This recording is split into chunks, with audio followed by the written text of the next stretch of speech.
pemirsa yang ada di rumah, kembali lagi dengan saya, Ratu Ratih Rawesi, di acara Halo Legislator Delta TV. Hari ini kita akan berbincang dengan salah satu narasumber kita yang luar biasa, masih muda, sudah menjadi anggota Dewan. Kita sapa yaitu Bli Pandeputu Agustin. Halo Bli. Halo. Apa kabar Bli?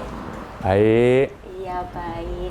Ya, Bli ini adalah anggota Dewan Kabupaten Lampung Tengah tahun 2024 sampai 2029 dari fraksi Nasdem Dapil 1. Benar ya Bli? Betul. Iya. Hari ini baik ya Bli ya? Baik.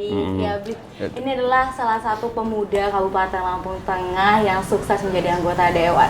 Sebelumnya Bli, ini kan Bli sudah masih muda, masih kaum milenial ya? Iya betul. Masih. Sudah menjadi anggota Dewan, sudah mewakili suara rakyat. Ini sebelumnya Bli sudah mengikuti komunitas apa sih Bli ataupun organisasi apa nih sebelum menjadi anggota Dewan? Iya, perkenalkan dulu. Iya. Sebelumnya ini pertama kali kita melaksanakan tugas sebelum sampai di profil nanti, sebelum di sejarah hidup nanti. Pertama itu saya harus beradaptasi dulu karena saya sebelumnya hanya sampai di organisasi masyarakat itu seperti adat, seperti di organisasi pemuda BRD dulu sempat. Nah, sudah begitu dari melihat masyarakat dan lingkungan itu seperti ada yang kurang rasanya. Seperti kok begini sih lingkungan kita gitu. Jadi kita memberanikan diri untuk maju. Itu sebenarnya latar belakangnya. Kalau sebelumnya itu latar belakang kita bukan orang politik secara pribadi ya. Walaupun dulu bapak, kakek itu pernah jadi dewan dan bahkan terpenting itu kakek dulu pernah jadi ketua dewan pertama di Lampung Tengah. Iya, pertama saat dari Metro, ibu kota Lampung Tengah dulu, berpindah ke ibu kota Gunung Sugi, itu yang pertama kali jadi ketua dewan itu ya kakek. Jadi kalau dari keluarga memang dulu pernah ada sejarahnya menjadi politikus, tapi lambat laun karena sampai 2009 saya lihat lingkungannya kok ada banyak kekurangan, kita memberanikan diri untuk mencalonkan sebagai dewan. Jadi kalau masalah sebenarnya minat, saya nggak minat sebenarnya kalau lingkungan sudah bagus. Jadi sekali kasihlah untuk regenerasi dari yang muda ini. Jadi sebenarnya Bli ini sudah mengikuti komunitas sebelumnya dan sudah ada jejak karir ya untuk sebelum menjadi anggota Dewan. Sebelumnya Bli di profesi sebagai apa Bli? Kalau boleh tahu? Dulu itu kita sebagai petani tebu. Cuman kalau mundur lagi ke belakang dari saya SMP, saya itu pernah jualan, Mbak. Jualan emas dulu. Jual emas. Betul. Dulu karena keluarga nggak, ya itu hanya satu-satunya sumber yang kita punya. Sumber nasi yang kita punya, akhirnya lama-kelamaan saya harus belajar di sana, dan kalau saya tidak belajar di sana, saya harus, ya itu, nggak bisa melanjutkan hidup lagi. Jadi dari SMP saya belajar untuk berdagang emas. Dari SMP saya harus membuat cincin, kalung. Oh, udah belajar buat kalung sama cincin Bli? Sudah. Dari SMP Bli? Dari SMP, walaupun bisa bikin cincinnya sih bukan dari SMP. Tapi kita menghadapi pelanggan, dulu lempar ke orang. Menghadapi pelanggan, ada yang mesan, lempar ke orang. Tapi lama-lama sepertinya kok nggak worth it kayaknya. Akhirnya mulailah kita belajar bikin cincin, bikin kalung. Itu di SMA kelas 2. Betul. Nah, lama-kelamaan setelah saya lulus sekolah, mohon maaf, saya langsung diajak bapak untuk berkebun. Yang tebu tadi itu beli. Ya, jadi ujung-ujungnya kita mengelola tebu dan ikut dengan bapak bagaimana cara kerja. Akhirnya, ya, ternyata ada penghidupan yang lain selain tuku emas ternyata. Gitu. Iya, kalau misalnya dari perjalanan hidup beli Putu sendiri ini sebenarnya panjang ya. Jadi kita buat kaum milenial nih khususnya yang ingin sukses itu semuanya nggak mudah ya beli ya. Harus merintis dari awal dulu. Jadi kita nggak cukup-cukup langsung jadi orang sukses gitu ya beli ya.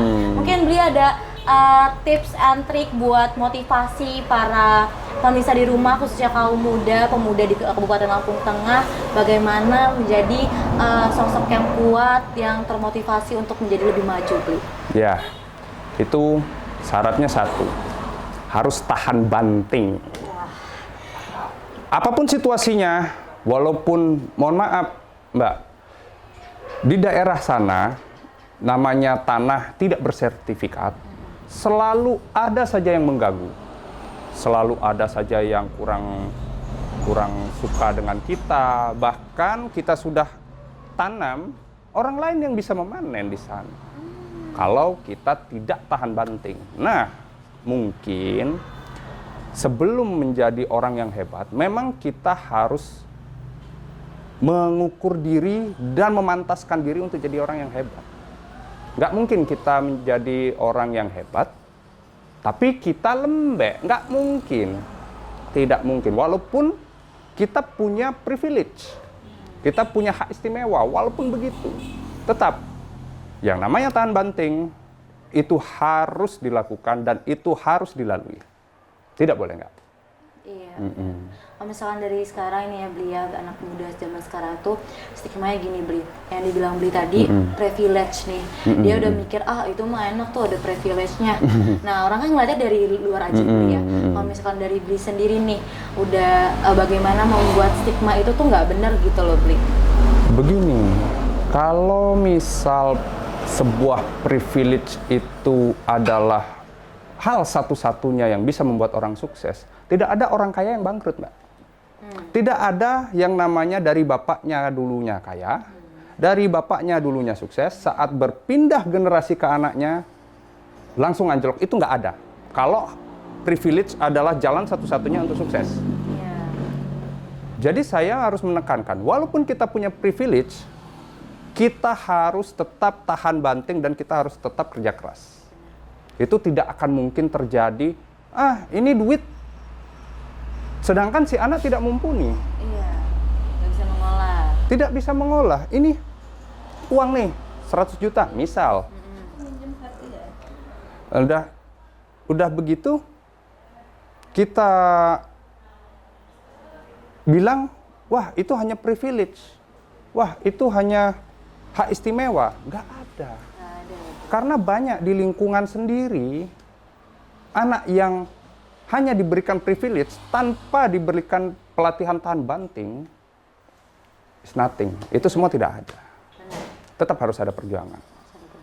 Benar.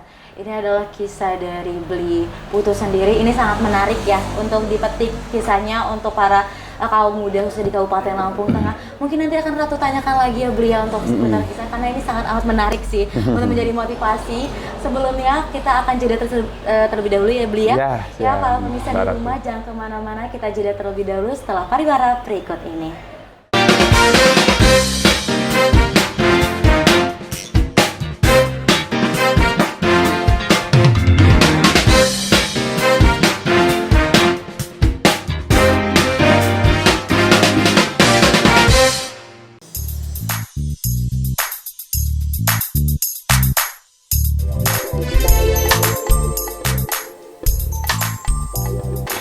Warnanya menjadi coklat muda seperti ini, tetapi dalamnya masih moist dan dalamnya berwarna putih.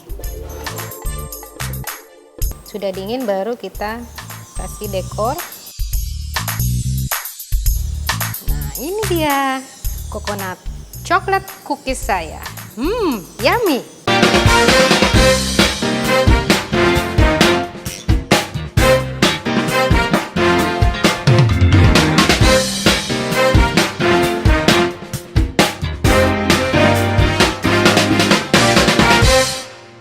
Kalau pemirsa dimanapun Anda berada, kembali lagi dengan saya Ratu Ratira Rawesi di Halo Live Creator Delta TV.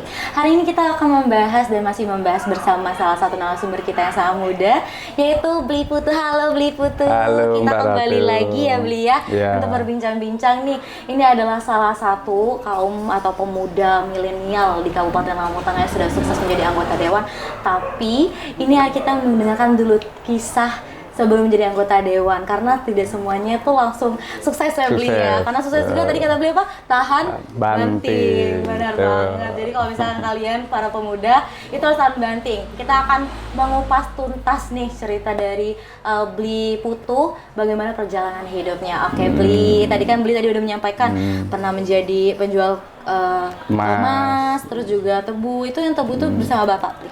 Itu bersama Bapak. Itu di umur berapa Bli kalau tahu? Kalau tebu itu saya baru diajak di umur 16 tahun waktu 16 itu. tahun. Ya, itu nggak jauh dari saya di toko. Di toko akhirnya sudah kondusif karena dulunya kan ya namanya kita anak pertama tetap jadi saksi sulitnya keluarga lah ya Mbak ya. Jadi kita dari toko sudah kira-kira stabil dan merambah ke hal yang baru. Jadi mau nggak mau kita membantu ayah, karena untuk jadi pewaris itu memang harus kerja loh Mbak. Masa nggak mau bantu-bantu orang tuanya terus minta jadi pewaris kan nggak mungkin. Yang sangat tidak mungkin ya Beli ya. Karena kan Beli tadinya dari toko emas pindah atau beralih ke pengusaha tebu. Ini peralihan ini ada apa ya Beli? Ada perasaan yang nggak mau jadi petani. Biasanya ini ya milenial nggak mau nggak nih mau. kalau bikin petani ya. Ini kalau toko emas dilihat mah lebih menarik kan? Menarik, Gitu ya, kan. betul. Nah, dari adaptasi Beli bagaimana gitu dari toko emas ke usaha tebu? Jadi kalau misalnya biasa anak muda itu dari tempat yang enak, tempat yang teduh, Benar. mendadak disuruh pakai jaket, pakai sepatu, celana panjang, pakai masker biar nggak hitam. Walaupun ujungnya hitam juga.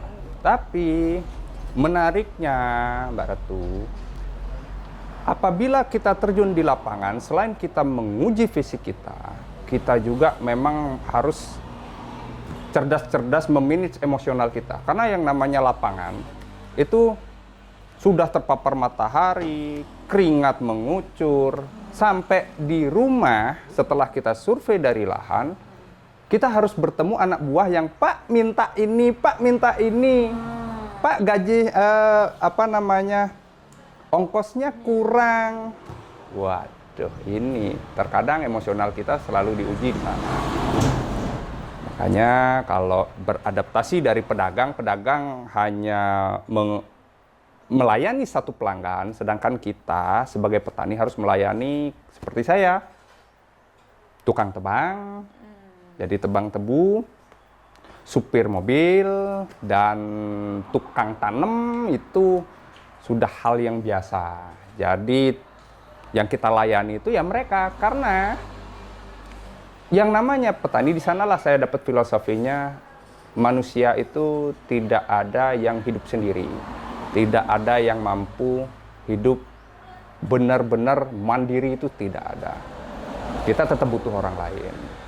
Jadi saat kita bertani, saya paham, oh saya harus melayani orang banyak, oh saya harus pahami jiwa orang banyak. Dari sana sebenarnya sedikitnya ada motivasi saya, bagaimana sih rakyat yang lebih luas. Di sana rasa penasaran itu datang.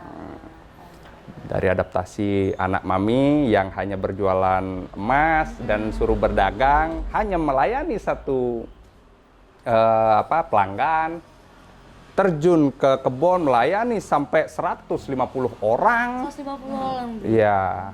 Akhirnya ya coba Mbak Ratu bayangkan 150 orang sekalinya komplain gaji, Pak kapan ini gajian? Pak kapan ini cairan? Wah ini yang begini memang harus diuji emosional kita. Itu terbentuk juga mental ya beliau. Betul. Mentalnya diuji banget kalau misalkan menghadapi banyak komplainan orang. Dan juga di sini terlihat sih dari belinya juga benar tahan banting ya beli ya. Mental kuat, tahan banting. Terus kalau belinya nih, kalau kita kadang kalau anak zaman sekarang tuh kena mental gitu-gitu kan beli. Itu gimana sih beli biar kita tuh mentalnya kuat terus tahan banting gitu loh beli. Menghadapi masalahnya tuh mengatur masalah dan emosionalnya juga yang tenang gitu. Itu solusinya begini. Sekiranya sesuatu yang tidak bisa kita selesaikan, memang tidak usah dipikirkan. Sesuatu yang bisa kita selesaikan, ya sudah tinggal laksanakan. Itu sebenarnya karena begini. Dalam filosofi hidup tidak ada yang tidak bisa kita lewati. Selalu momentum itu hanya numpang lewat. Terkadang manusia, sesuatu yang akan datang dia sudah pusing sendiri. Dia sudah galau sendiri dan kena mental sendiri. Padahal kita hanya, solusinya hanya satu, kita menghadapi saja. Tidak lebih dari itu. Makanya untuk generasi itu, sudahlah jangan banyak ngeluh. Jalani saja. Kalau memang sesuatu tidak bisa dilakukan, tidak usah dilakukan. Tapi bila bisa dilakukan dan bisa dilewati, silahkan lewati.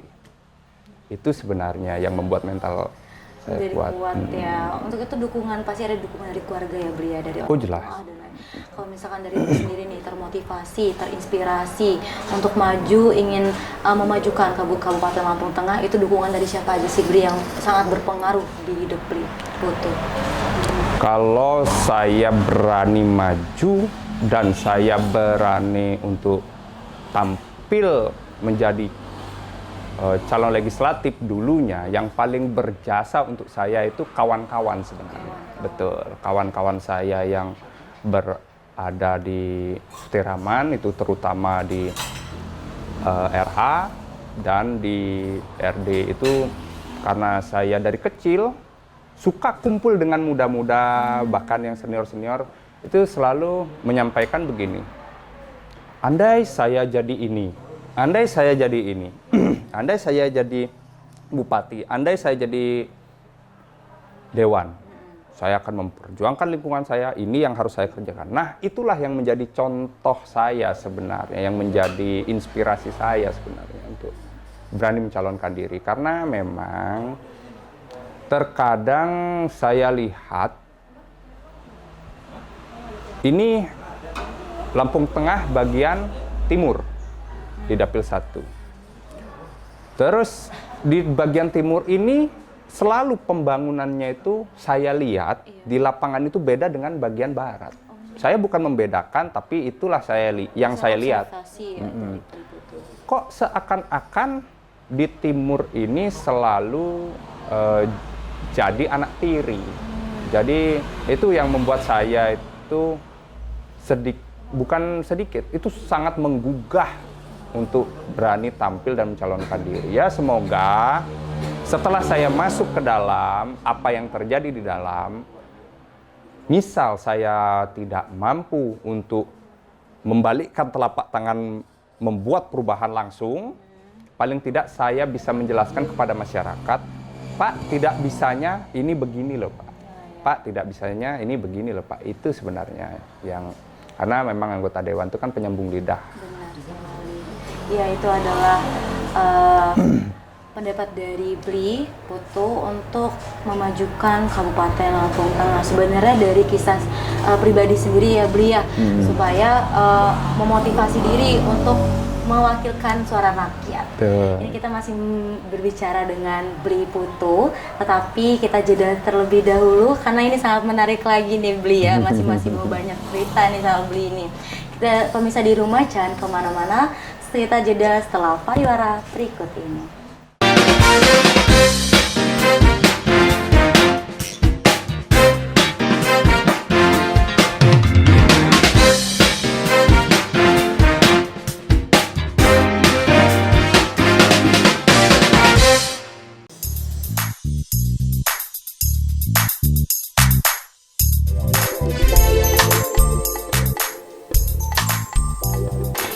Warnanya menjadi coklat muda seperti ini, tetapi dalamnya masih moist dan dalamnya berwarna putih.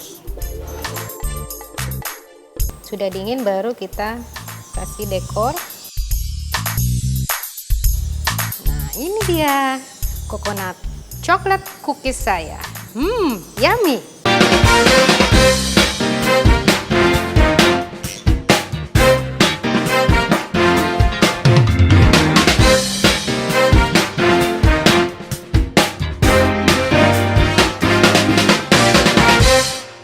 Halo pemirsa dimanapun Anda berada, kembali lagi dengan saya, Ratu Ratira Wesi di Halo Legislator Delta TV. Kita masih berbicara dan berbincang bersama Bli Putu yang sangat luar biasa dan sangat muda menjadi salah satu contoh generasi milenial, yaitu Bli. Halo Bli Putu. Ya, halo Mbak Ratu. Iya, ini lama banget tuh Bli ya. Bli, tadi kita kan bahas tentang infrastruktur yang ada di bagian timur ini ya Bli ya. Ya, dari sebelum Bli menjadi anggota dewan, pastinya Bli berbicara atau berbincang-bincang dengan warga sekitar. Nah, itu Bli menyerap aspirasi apa aja dari mereka Bli? Perasaan apa aja yang mereka rasakan selama ini Bli? Jadi kalau ngomong atau bicara tentang infrastruktur, mungkin bukan cuma di bagian timur, Mbak. Semua lini mungkin komplainnya sama, di Lampung Tengah itu infrastruktur. Tapi kita lebih berfokus ke bagian timur yang memang dari tahun 2009 saya masih SMP itu memang jalan sama sekali itu tidak ada perbaikan. Jadi sudah sekitar 16 tahun yang lalu atau bahkan yang di bagian dekat seperti Raman bagian RN itu sudah ada yang 20 tahun, padahal itu kabupaten, itu sudah 20 tahun lebih tidak pernah dilihat atau tidak pernah diperbaiki. 20 tahun lebih ya, 20 tahun lebih. Jadi dari masyarakat itu banyak yang komplain, kok dulu saya SMP itu saya ngerasain Mbak Ratu, di mana saya, mohon maaf, ini saya ceritakan, saya punya kawan-kawan di SMP dulu waktu sekolah, rame-rame bawa motor, sampai saya kehilangan 2 kawan karena kecelakaan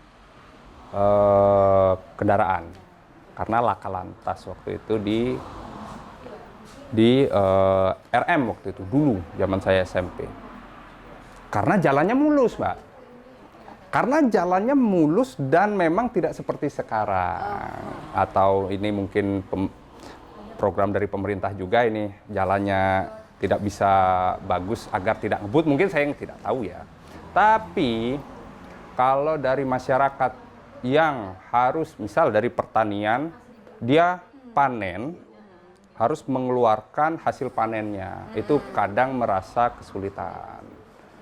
Karena akses jalan yang kurang bagus, karena akses jalan yang kurang mumpuni, jadi banyak yang komplain ke saya karena dulu waktu baru pencalonan itu, Pak tolong perjuangkan ini. Bahkan ada yang di Wais Putih itu, Pak ini dari terbentuknya Wais Putih tidak pernah dipegang sama pemerintah. Pak, coba saya dengar di kelurahan katanya petanya hilang. Karena dulu pernah ada proyek irigasi. Lalu dengan proyek irigasi itu, di pinggir irigasi itu kan memang jalan kabupaten. Nah, itu sama sekali sudah tidak ada yang mau nyentuh. Bahkan banyak warga yang mau komplain tentang jalan itu kok tidak pernah dibenerin, kan bisa sih pakai ADD katanya, kan bisa sih pakai ini, lawung peta nih ora eneng, itu bahasa, atau petanya sudah tidak ada di kabupaten, dan itu gimana nggak jelasnya, apakah itu punya kabupaten atau punya desa jadinya setelah adanya proyek irigasi itu banyak saya dapat masukan, yang sewaktu saya menjadi caleg kemarin, itu dari warga Wais Putih. Sudah begitu warga itu banyak yang komplain juga yang dari seperti Raman, di RC terutama itu tentang kekeringan. Jadi entah gimana infrastruktur kita, apabila irigasi itu ada air, maka air itu kan diserap lalu masuk ke sumur warga. Jadi warga tidak terdampak kekeringan. Tapi saat irigasi itu tidak ada air, akhirnya sumur warga jadi surut. Nah, banyak warga itu yang meminta ke saya, Pak, ada nggak program untuk paling tidak masyarakat ini dikasih sumur bor? Saya tanya, kira-kira berapa kakak yang terdampak? Di sana di RC 4, Rorokaton Septiraman, Rorokaton 4, itu ada 20 kakak, Kak, yang terdampak gitu. Waduh, ini Banyak juga sih. betul. Jadi itu juga salah satu masukan dari kita juga kok. Mungkin itu akan jadi PR saya apabila nanti sudah ditentukan unit kerja seperti komisi, seperti unit-unit yang lain, mungkin saya akan memperjuangkan itu salah satunya. Karena tidak elok rasanya kita sudah merdeka 78 tahun ya. Itu tidak elok rasanya kalau tidak ditindak. Itu saya terkadang merasa ya kita juga lahir dari rakyat lah, Mbak. Iya, benar. Iya. Kalau misalnya dari Bli sendiri nih ya, tadi udah ada permasalahan dari warga dan juga Bli udah menyerap aspirasi dan mereka sudah menyampaikan, dan itu adalah titik fokus Bli untuk program kerja ya Bli ya, nanti selama menjadi anggota dewan. Mungkin dari Bli sendiri nih ya Bli, boleh menyampaikan motivasi atau harapan di Kabupaten Lampung Tengah, bagaimana infrastruktur dan juga pembangunan di sini supaya lebih maju lagi, boleh disampaikan kepada pemirsa yang ada di rumah Bli. Mungkin ini salah satu dari dalam hati saya untuk Bapak Bupati dan kawan-kawan dewan. Mari kita bekerja sama untuk memperjuangkan rakyat kita, yang dimana rakyat kita mau kita bagaimanapun, mau kita dihina bagaimanapun, mau kita disanjung seperti apapun, karena anggota dewan ada yang dihina, ada yang disanjung. Apapun keadaannya, kita harus memperjuangkan rakyat kita. Dan itu adalah amanat konstitusi, amanat kita untuk memajukan lingkungan kita. Minimal lingkungan dulu. Minimal lingkungan diperhatikan. Jadi jangan sampai ada anggota dewan legislatif yang mungkin tidak satu visi dan misi dengan saya. Jangan sampai ada dusta di antara kita. Jadi tetap tujuan kita itu memperjuangkan aspirasi rakyat, dan itu tidak boleh lepas karena itu melekat. Ya, itulah penyampaian dari Bli Putu yang sangat amat bagus, dan juga Bli Putu ini adalah kaum contoh ataupun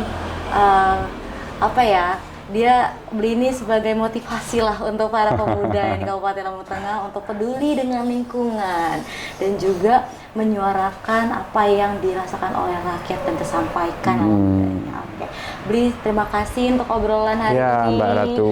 Bli, pokoknya sukses terus ya Bli ya. Lagi selamat menjadi anggota Dewan Kabupaten Lampung Tengah, dan semoga nanti bisa amanah dan bisa terrealisasi hasilnya. Oke, pemirsa di rumah, saya Ratu Ratira Rawesi pamit undur diri. Terima kasih. Terima kasih.